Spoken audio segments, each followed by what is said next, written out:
Police প্ৰশাসনে এইটো আজি যোৱা কিছুদিন ধৰি চলাই আছে।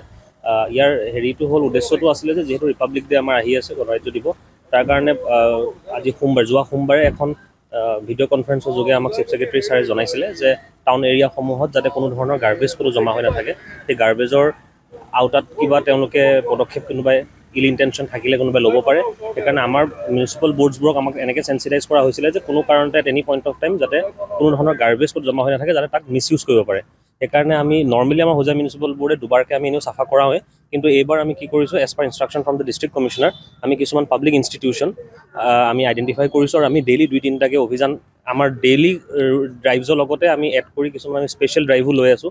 কাইলৈ আমাৰ ৰেলৱে ষ্টেচন আছে, পৰহিলে যোৱাকালি আমাৰ আজি আমাৰ পুলিচ ষ্টেচন হ'ল, তেনেকৈ আমাৰ হোজাই FRUখন কৰালোঁ আমি, তেনেকৈ কিছু পাব্লিক ইনষ্টিটিউশ্যন এনেকৈ আমাৰ গীতা আশ্ৰম হৈ গ'ল বা আমাৰ আপোনাৰ ৰামকৃষ্ণ সেৱা আশ্ৰম, তেনেকৈ আমি চিলেক্ট কৰিছিলোঁ কিছুমান জেগা, যাতে তেনেকুৱা জেগাতো কোনো ধৰণৰ গাৰ্বেজ যাতে জমা হৈ নাথাকক। আৰু এতিয়া আমি ৰাতিৰ অভিযানটোৰ আমাৰ উদ্দেশ্যটো এনেকুৱা থাকিব যে যিটো আমাৰ ভেহিকেল আমি সন্ধিয়া ওলাওঁ, আমি এইটো অবজেক্টিভ লৈছোঁ যাতে যিসমূহ দোকান আপোনাৰ ধৰক 9টা-9:30 বজাতো বন্ধ কৰে, তেওঁলোকে নিজৰ গাৰ্বেজবোৰ কেতিয়াবা দোকানৰ সন্মুখতো দম কৰি থৈ যায়গৈ।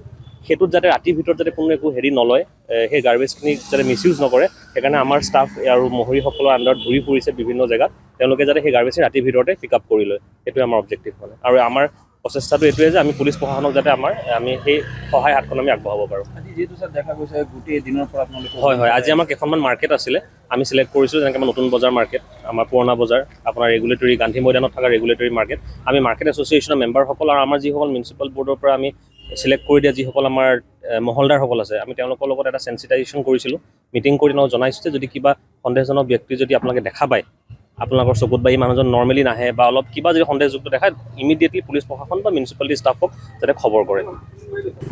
নহয়, আমাৰ আজি বুলিয়ে নহয়, আমাৰ যোৱা বিগত বহুদিন ধৰি আৰু আগন্তুক দিনতো আমাৰ যাতে হোজাই জিলাখন কটাঘাত হৈ থাকিব পাৰে, সেইটো কাৰণে আমি আমাৰ ফালৰ পৰা সকলোখিনি প্ৰচেষ্টা হাতত লৈছোঁ।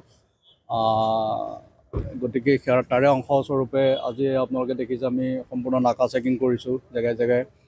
আমি তাৰ লগতে মিউনিচিপালিটিয়ে স্বচ্ছতা অভিযান চলাইছে আৰু তাৰ লগতে আমি এণ্টি চাবোটেজ চেক সেইখিনিও কৰি আছোঁ, যাতে সমগ্ৰ হোজাই জিলাখন আমি যিকোনো ধৰণৰ কুটাঘাতমূলক কাৰ্যৰ পৰা আমি মানে হেৰিকৈ ৰাখিব পাৰোঁ, সুৰক্ষিত ৰাখিব পাৰোঁ।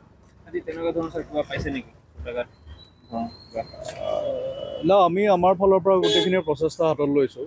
গতিকে আমি জনসাধাৰণকো আহ্বান জনাইছোঁ, আমি দিনৰ ভাগত বজাৰ কমিটি, আমাৰ বাছ কমিটি, বাছৰ টেম্পু চালক সন্থা, আমি সকলোকে আমি আহ্বান জনাইছোঁ যাতে ৰাইজো সজাগ হৈ থাকক আৰু যিকোনো ধৰণৰ সন্দেহজনক ব্যক্তিৰ চাল চলন যদি দেখা পায় বা যিকোনো ধৰণৰ যদি সন্দেহজনক কিবা মানে বস্তু তেওঁলোকে দেখা পায়, লগে লগে আমাৰ আৰক্ষীক খবৰ দিয়ক। গতিকে আমি হোজাই জিলা সুৰক্ষিত ৰাখিবৰ কাৰণে আমি সকলোখিনি প্ৰচেষ্টা হাতত লৈ আছোঁ।